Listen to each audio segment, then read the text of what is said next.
नोटबंदी नोटबंदी को कुछ अरसा हो गया है, लेकिन नोटबंदी का नाम को लेकर के अब कोई कुछ नहीं बोलता।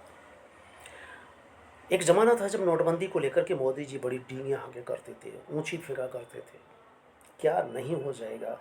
और 2000 का नोट चलाया। चलने से पहले लोगों ने लाइन लगा लगा करके कितना खून पसीना बहाया, लोग मर गए। लेकिन नोटबंदी का गुणगान गाया जाता रहा। कोई पूछ सकता है, कोई सवाल कर सकता है, लेकिन सवाल, पुराने सवाल सब भूल जाते हैं। इससे पहले 15 लाख का सवाल आया था और 15 लाख का वादा करके मोदी जी सीट पर बैठ गए। 15 लाख कहना भूल गए। मोदी जी की खासियत यह है कि वो एक बार घोषणा करते हैं, घोषणा करके उसका गुणगान करते हैं। गुणगान करते करते जब उनको लगता है कि अभी का असर खत्म हो रहा है, तब वो पूरी तरह से भूल जाते हैं। 2000 का नोट लाया गया था। 2000 का नोट 2 साल नहीं चल सका, बंद हो गया, चलन से बाहर हो गया। साल भर पहले ऐसा किया था कि वो चलन में नहीं रहा, उसे बंद कर दिया गया। अभी हाल ही में रिजर्व बैंक ने घोषणा की कि कोई 7,000 करोड़ 2000 रुपये के नोट अभी भी लोगों के पास है और अभी उनको समय दिया गया है कि वो अभी भी इसे जमा कर सकते हैं। तो सवाल ये कि जब 500 का और 1000 का नोट बंद किया गया था, तब कोई वक्त नहीं दिया गया था, 3-4 महीने में सब कुछ बंद करना था, फिर इसके बाद पेनल्टी लगनी थी। 2000 का नोट किसके पास है, कोई नहीं पूछ रहा। ये सवाल भी नहीं है, नोटबंदी भी नहीं है, 2000 रुपये का नोट का भी सवाल नहीं है। सवाल ये उठता है कि आम आदमी के पास 500 1000 रुपये थे, 2000 का नोट अमीरों के पास है और वो वापस लेने का समय उनके लिए अनिश्चित काल के लिए बढ़ा दिया गया। अभी घोषणा हुई, रिजर्व बैंक ने कहा कि किसी भी रिजर्व बैंक में जाकर के जयपुर, बम्बई, चेन्नई, दिल्ली या पास के पोस्ट ऑफिस में जाकर के जमा कर सकते हैं।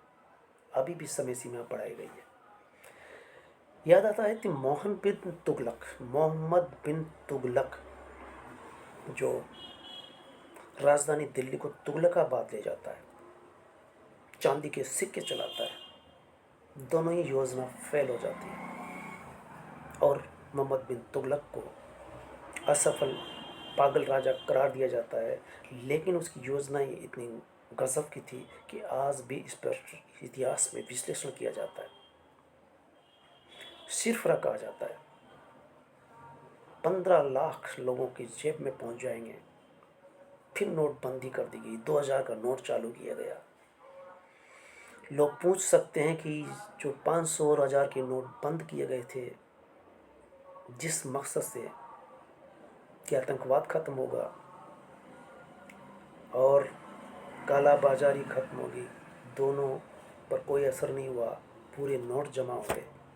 2000 का नोट चला गया, काला बाजारी में घुस गया, अमीरों की पेटियों में, तिजोरी में जमा हो गया, वापस ही नहीं आया।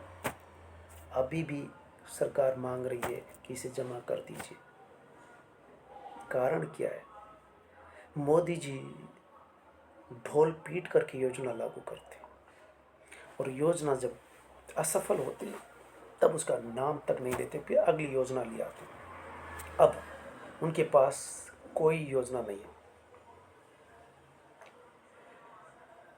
नोट छपाई पर कितना अरबों रुपए का खर्च हुआ, इसका सवाल पर श्वेत पत्र जारी होना चाहिए था। नाक में दम कर देते अगर दूसरी सरकारों ने ऐसा किया होता। गोदी मीडिया चू तक नहीं करता, आवाज़ तक नहीं आती।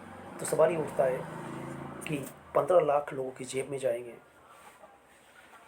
इसके बाद नोटबंदी क्यों कर की गई है, इसकी कोई सफाई नहीं, कोई प्रेस वार्ता नहीं, कोई श्वेत पत्र नहीं, कोई जवाबदेही नहीं। जवाबदेही से दूर होने का नाम ही मोदी होना है।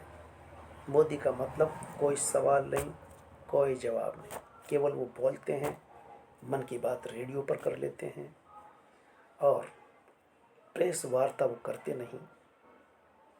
कोई समस्या है तो नेहरू और इंदिरा गांधी और विपक्ष की है, उनके लिए समस्या इसलिए नहीं है कि वो जो करते हैं उससे जो समस्या पैदा होती है उससे भी नेहरू, इंदिरा गांधी, राजीव गांधी पर ढोल दिया जाना, इस तरह से लोकतंत्र में जवाबदेही से मुक्त पहले प्रधानमंत्री बनते हैं जो मोहम्मद बिन तुगलक की तरह के फरमान निकालने में माहिर है।